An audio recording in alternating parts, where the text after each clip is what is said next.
Okay. Now he's coming in very quickly with the moves. Very quickly, I noticed.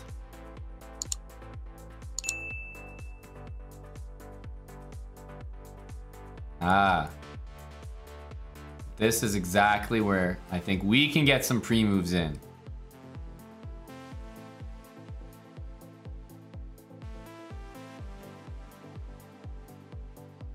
He's all about that base. Look at the guy go. Like, all right, I could take here, but you know what? I'll accept your sacrifice. I'll accept it. Knight here. And if we take that, we're just going to get absolutely rocked down the file. All right. All right, you got me. I'll move my knight.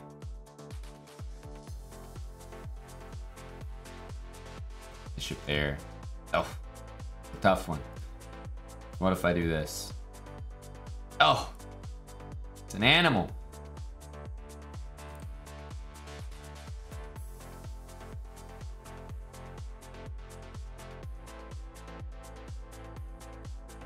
Now, are we gonna get that? You know when you play bullet and you can just tell that you are maybe gonna win the game because your opponent is trying to mate you.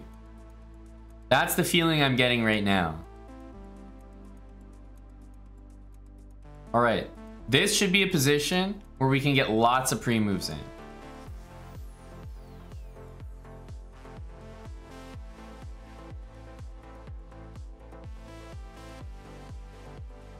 You know, lots of pre-moves.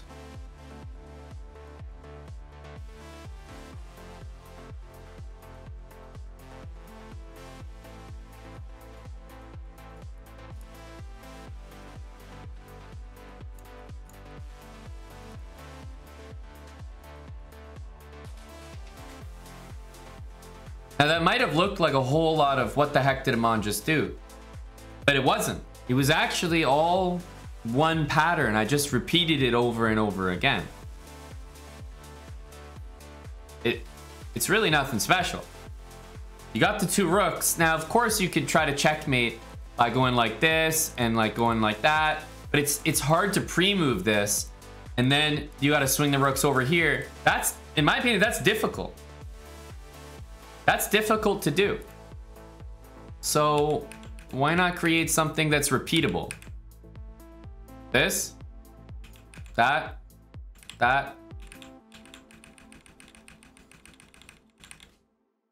You can pre-move it. Why the heck not? E5, we want knight c6.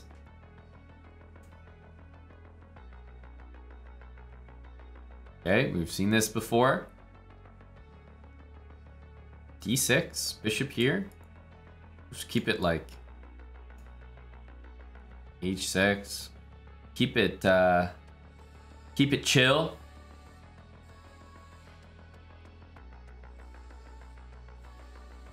All right. I mean, we've got a pretty good position. Maybe time to push in the middle of the board here. Okay, can't take that or anything. Trade. After a trade, always pre-move. Whoa. I mean, I'll take anything you sack. You know, I'm ready. I'm ready. So what do we do here? Anyone got any bright ideas?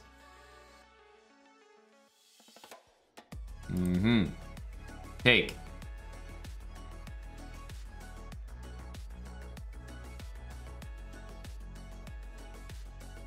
I'm up a piece, but he's got like a ton of pawns for it. This is not easy at all. Jeez. Jesus. I'm just gonna make some random pawn moves here. You know what? Let's just get some. What if I'm pre-moving here? What if I'm pre-moving? Oh God, wait a minute. I'm sorry. Mate. Let's go for mate. Ooh, he's a little bit lucky there. We had the right idea, I think. We had the right idea. Oh, shoot. Oh, no. Wait, we got to get the speed going.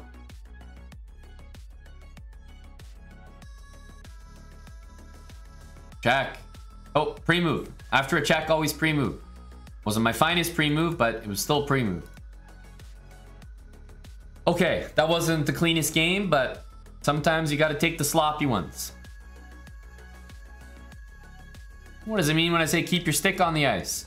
Well, let me explain that to you happily. There's a game called hockey.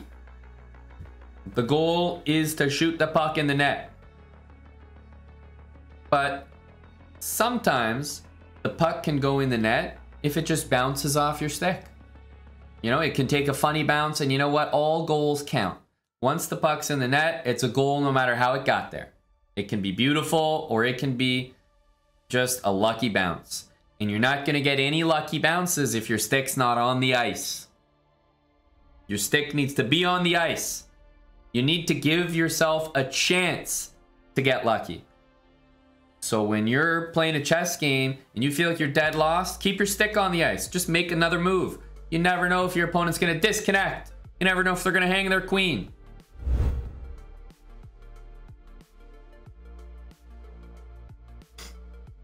Quad pawns. Very nice. Another win for 1850. Although they're hard to come by right now. Hard to come by.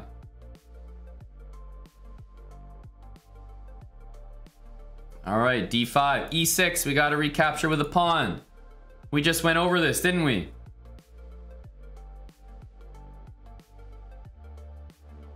There we go. Yes. Yes. Yes. Look at these reroutes. Exactly what we want.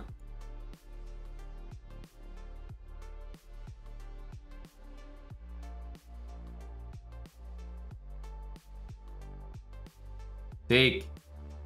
Developing all my pieces. Everything's covered. Trades. You know me. Love a good trade.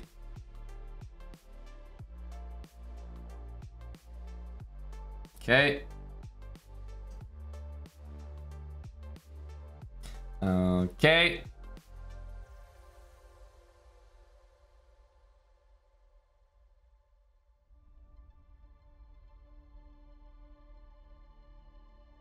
Oh, he's finally threatening a mate. Well, the weird thing is he spent the entire game setting that up, and I spent one move preventing it. Whose time was better spent? That's what I'm wondering.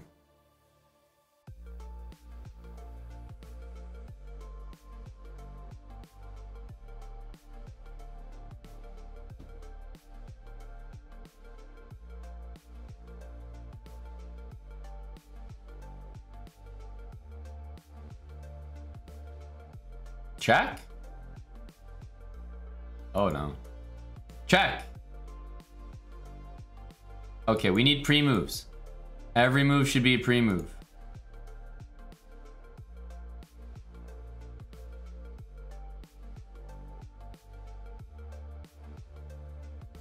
Ah.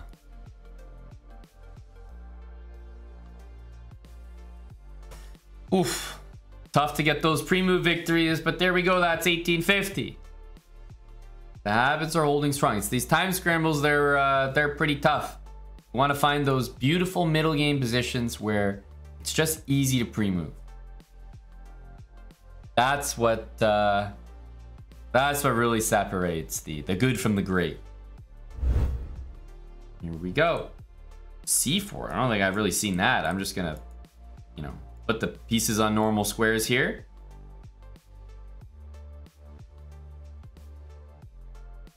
Okay. Okay, knight to the middle, right? We don't want to be going backwards. Let's get habits in there. Develop my pieces. Trade. Rook into the middle here. There we go. That's a good one. Oh. Oh, not knight takes. Oh, not knight takes. That can't be right.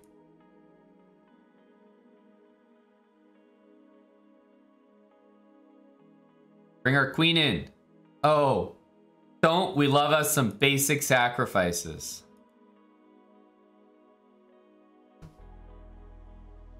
That just feels good.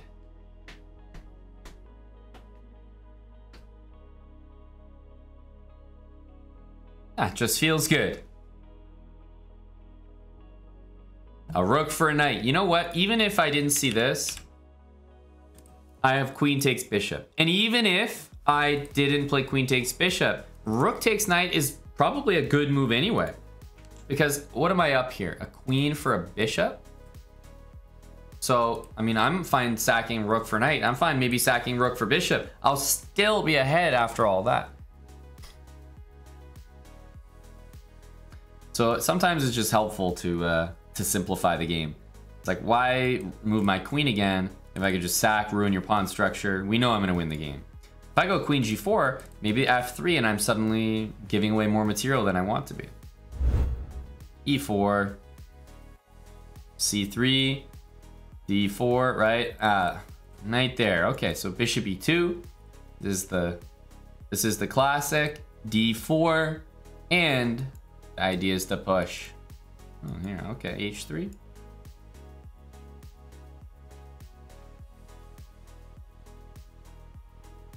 Here we go.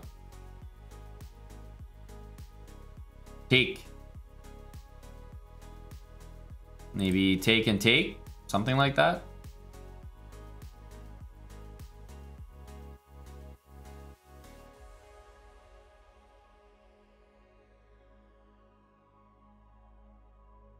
Oh, I guess that's a pretty good move. Gonna bring the rook to the middle. Thank you, Steel1872, for the 5 gifted subs. Not his first 5 either. Thanks a lot, Steel. Oh no, my bishop's attacked. It's actually quite annoying. Let's guard it, I guess.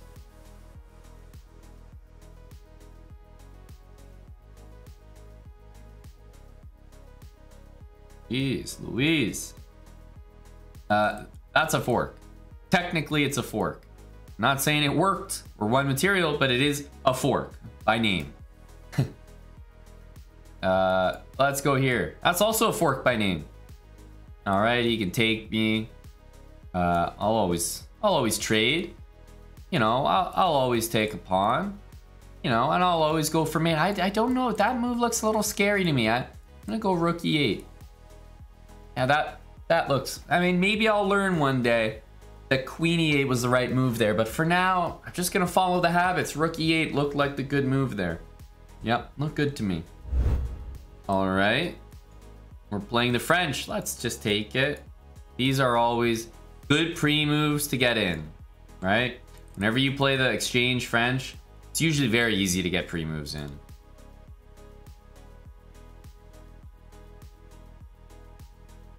Ooh, okay.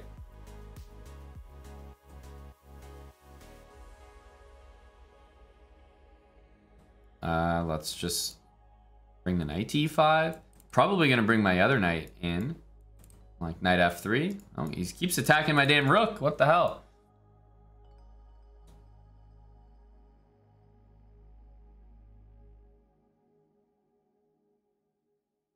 All right, there's the knight to e5.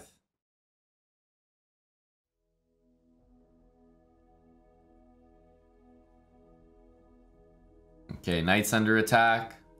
Let's retreat. Basic move. I'm not really sure what to do here, so I'm not gonna overthink it. I'm just gonna move. Trades, I understand how to do trades. That's about it. Oh, trades, like I said, I understand. Those make sense to me.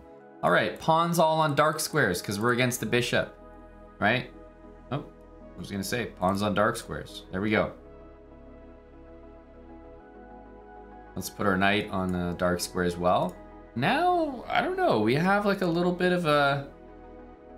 This is another pawn on a dark square. I feel like we have a little bit of a system here. I kind of like it. Let's go here.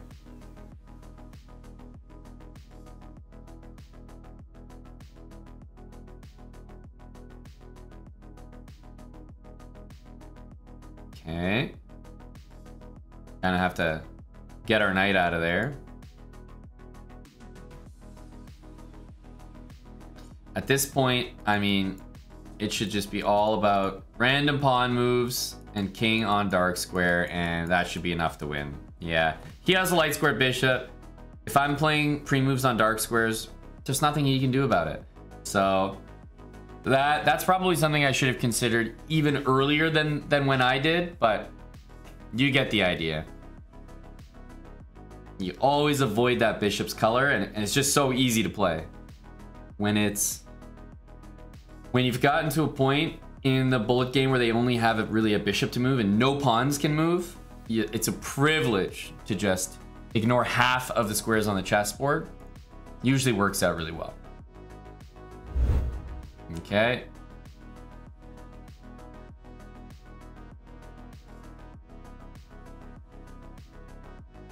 Oh, didn't expect that one. Habits.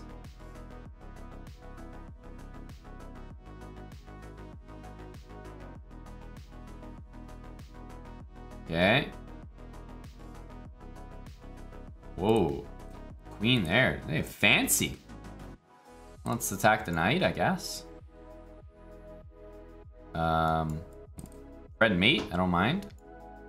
I wasn't very successful. Trade, I'll trade everything. I'll trade everything. I'll trade everything. I'll trade everything. I'll trade everything. Oh, I didn't see that one. You want to trade? You want to trade? Any trades? Guys, it's just a simple strat. Trade and play the endgame. Go me. Go me.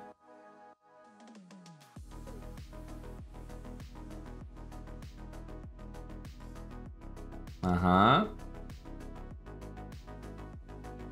Uh-huh. Okay. Wait a minute. All we need to do is wait. Like, he can't stay here forever, surely.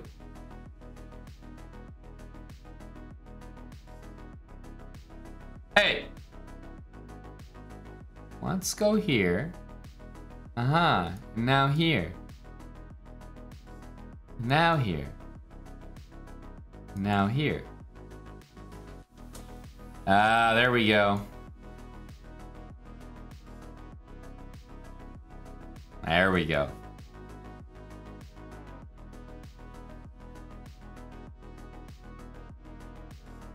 We baited him in. We baited him in. The old triangle technique.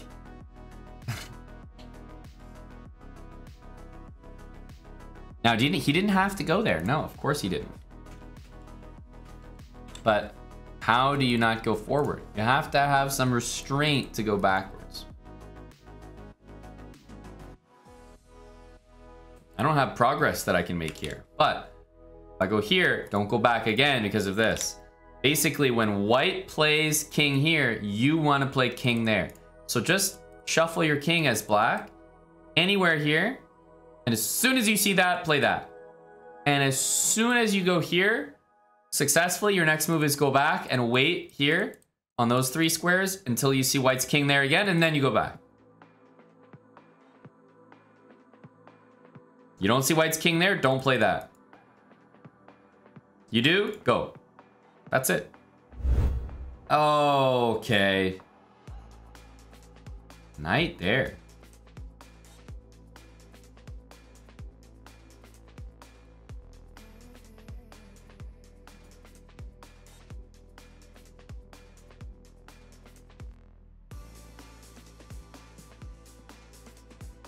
All right, I guess I'm pushing pawns here. Okay, maybe double my rooks or something. Bishop there.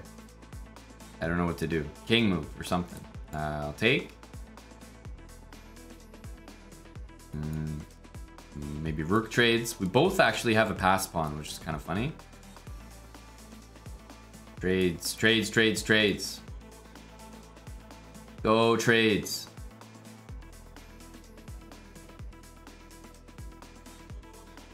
More trades.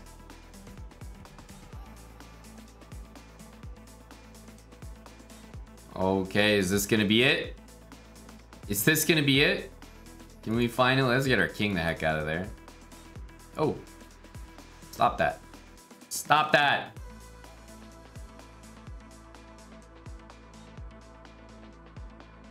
Trade me again. Okay. Okay. Let's get up here. Give me something here. There we go.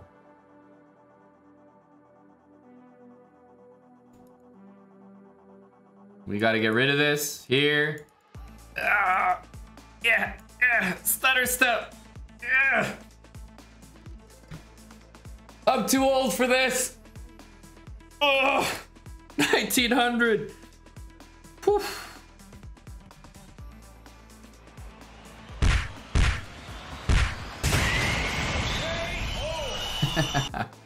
Just barely. Just barely. That guy was fast. Holy smokes, he was fast. I'll take 1900 any way we can get it. It's becoming harder and harder around here. It's always nice to start off with a win, isn't it? We'll be hovering. Oh, okay. The Evans. Now, what's the thing that I do against the Evans? I usually take, I go back to E7, and then here I play kind of random looking move knight to A5. And the whole point is to hit the bishop. So you either, I mean, yeah, you either give me the bishop or you let me keep my pawn. One of those two things is gonna happen. Guarding this pawn.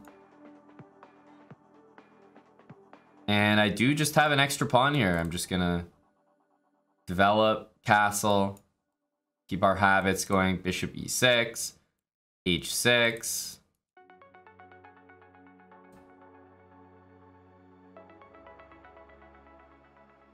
And yeah, just bring the rooks to the middle here. Okay, he's giving me material. Let's keep it simple. Bring the rooks in. There we go.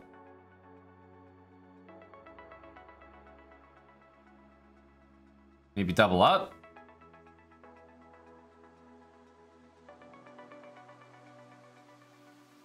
Trying to keep it simple here.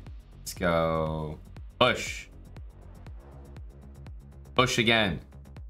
This may be a situation, by the way, where we might need to pull out the pre-moves. You know? Like, for example, here, what I might do, I'm not seeing him do anything that dangerous to me.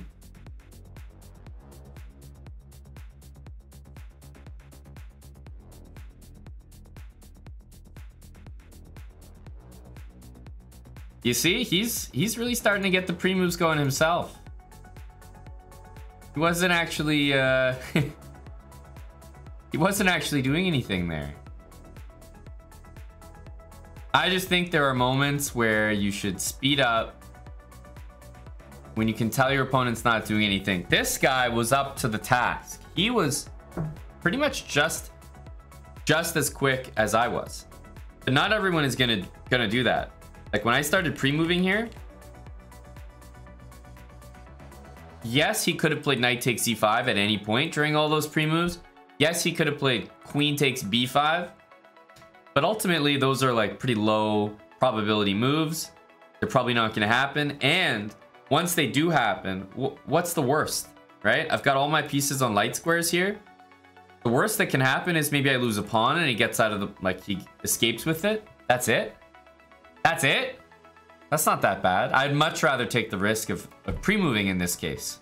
But, for example, if my rooks were on the D file like this, I would not like to pre-move here because I don't know when he's going to go knight E1 to hit my rook. I don't know when he's going to maybe throw this move in. I know this move is still low probability, but it's also very high risk for me because I'm going to potentially lose a queen. So once I put my queen on a light square, and my rook's on light squares and bring my rook back from that square, it's easier for me to just make some random pre-moves. I'm not saying that's always the best strategy, but there are often positions where you're not really sure how to make progress, and in bullet you sit there trying to find out exactly what to do, and you end up using all your time. It's not really worth it. So much of bullet is making a mindless move to just pass the move to your opponent, so your opponent's time ticks instead of yours. Obviously, the better you get a bullet, the less mindless moves you make, or the better you get, the more you understand when you can actually make them. Look for ways to make your life easier. I think pre-moves are the easiest way. Now, you're gonna get bitten by this a few times because, like I said, your opponent might see that you're pre-moving and be like, okay, this guy's pre-moving nonsense. I'm gonna play knight takes e5. He's not gonna see queen takes because he's pre-moving everything. And you're right, you might lose a pawn, you might lose a lot of material because you're pre-moving. But you're trying to pick the moments to pre-move when your pieces are kind of back safe in your position, so that the risk is very, very low. Okay, e4. Here, we're probably going c3, d4. Now, d5 is a little weird because, I mean, if we're pushing around his pieces at the start, I mean, look, right? It's move 8. And what pieces do we have developed if we're black? Pretty much nothing. Wants to go b5, I guess we'll stop it.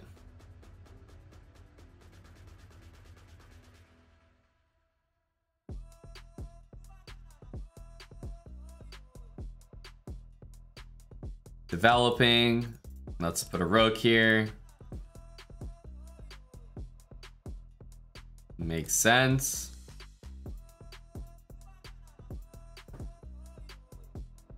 I guess he has a little bit of trouble developing his pieces in this position.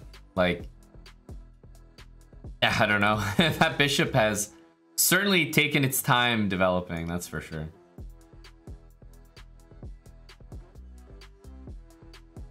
Pawn is attacked. Okay, I'll defend it.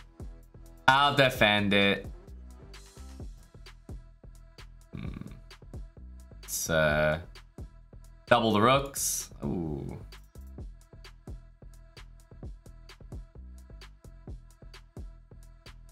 I guess we're both gonna take rooks.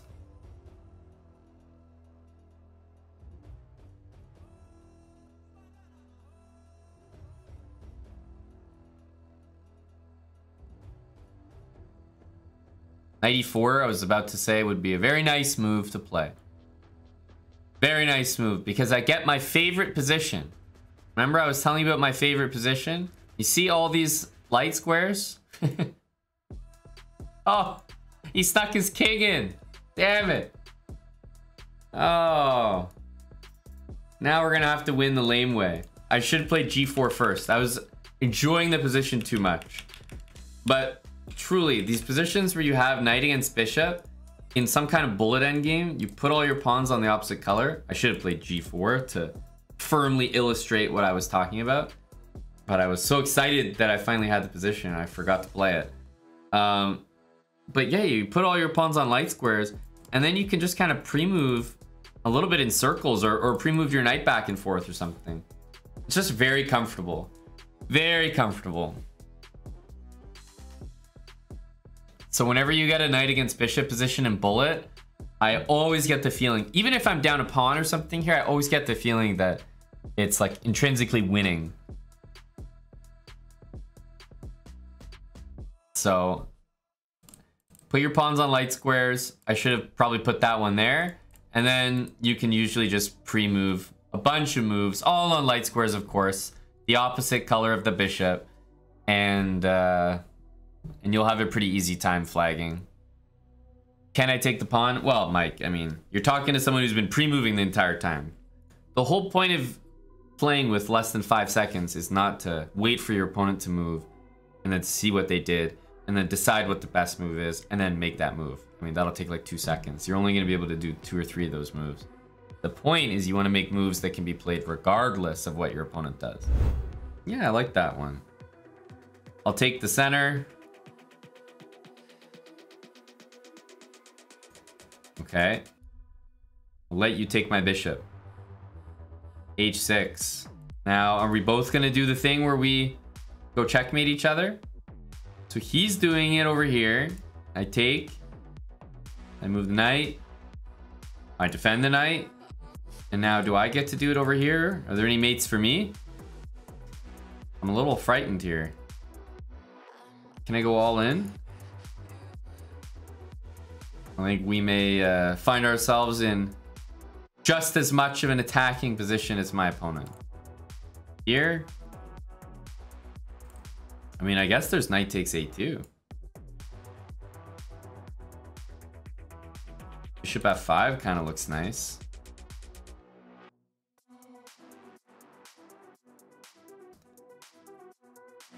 Jack.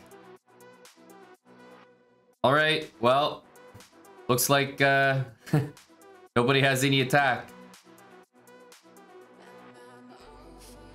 Wanna check him again. Check. Can we trade queens or something, dude?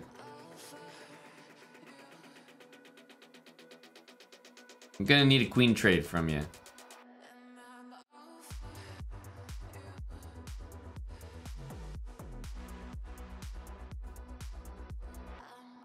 Yeah, he couldn't give us that.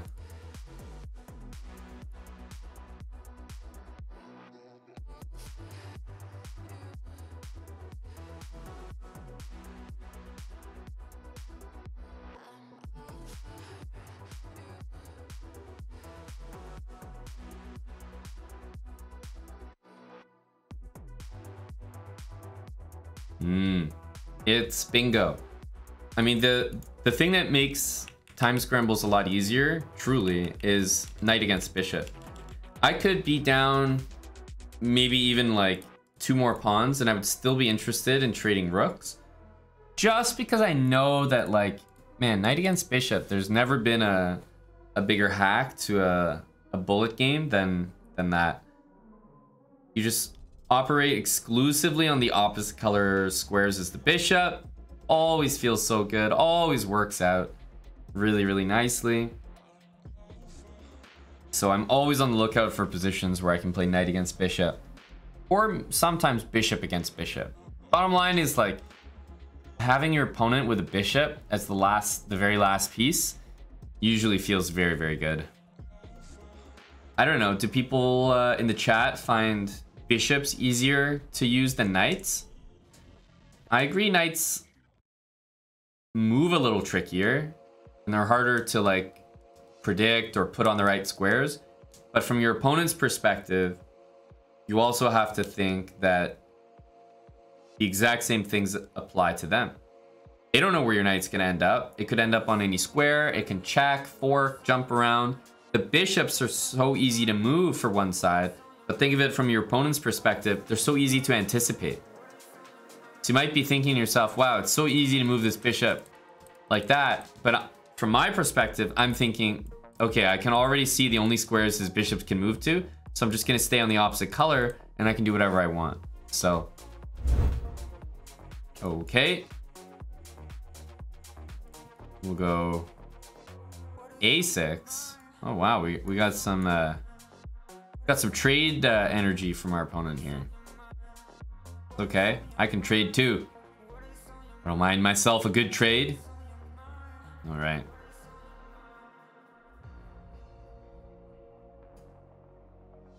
Get out of here.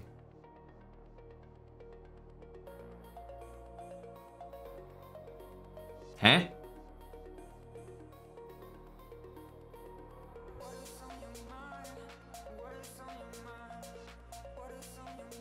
All right, what did I what did I miss? I told him to get out of there and he got out of there. I said get out of there. He said, okay, that I can do. You know, it's a small request, but I can manage that. We're 1968.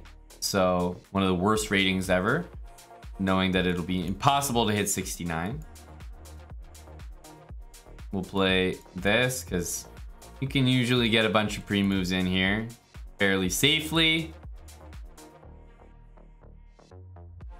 Whoa. We got a big chief over here. Pawn takes, eh? All right. I'm going in.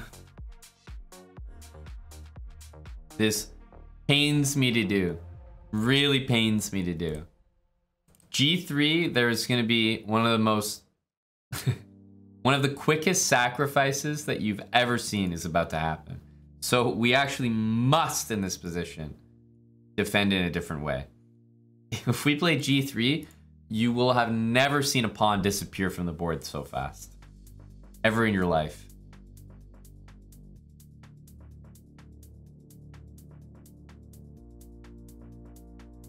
Check. Let's defend. And Queen F5 looks quite menacing. And well, here, it looks extra menacing. Particularly because it checkmates the king.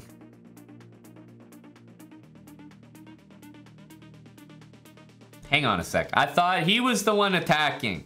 What the heck happened? How did that turn around? I thought he was the one mating me.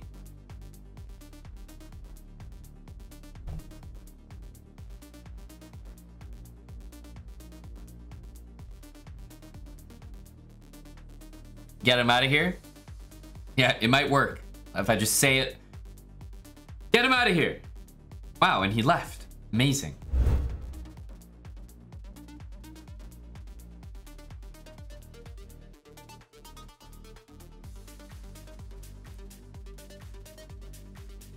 But a lot of, oh, we can't just go past this moment, right?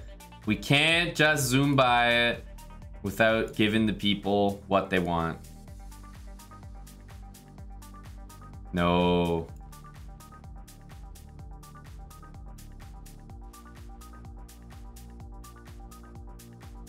That's the second time we've used the E6 square to trap one of his pieces.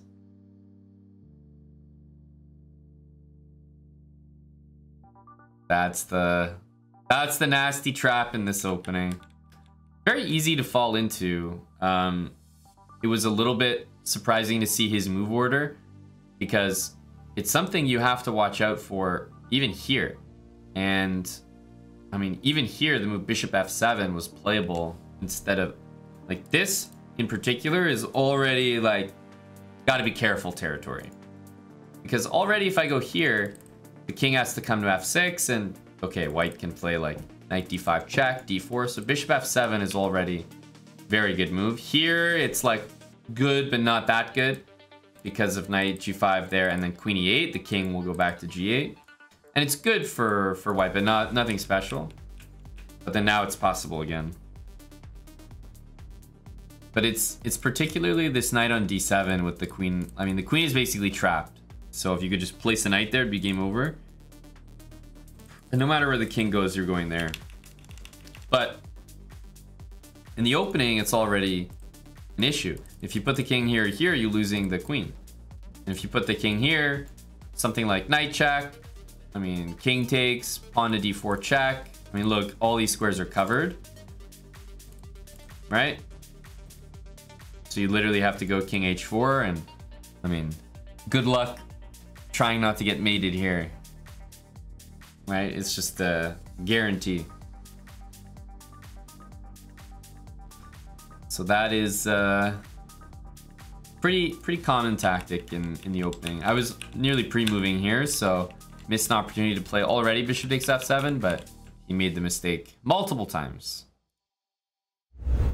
All right, this is a big game, as you know.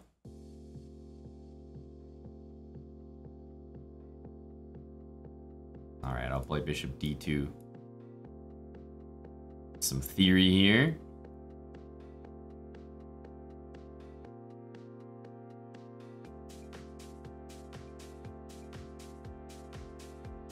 Okay, suppose we'll attack the queen. You move the bishop, then I think maybe worse things happen, but I guess I'm supposed to play knight h4 here. I'll play g3, which admittedly is a little bit more provocative. I think knight h4 might have worked, but it just looks like a weird move to play. g3, I know that, you know, once this knight moves, then I already have an escape square for my king mapped out.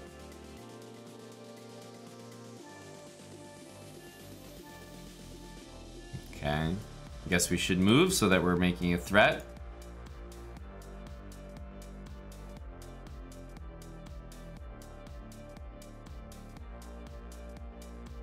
It's gonna come down to speed here. Holy smokes.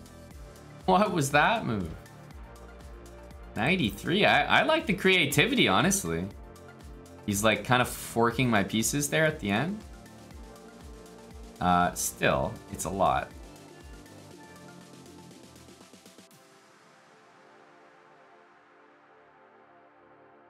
Did he just trap his rook? Yes, he just trapped his rook.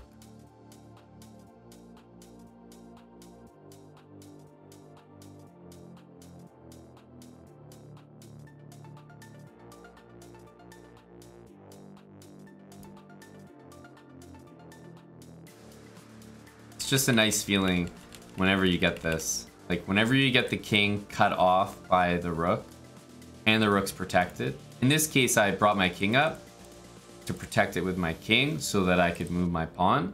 Because if I move my pawn initially, of course, I'm going to lose my rook. I could have used this pawn to push and gone for the ladder like that.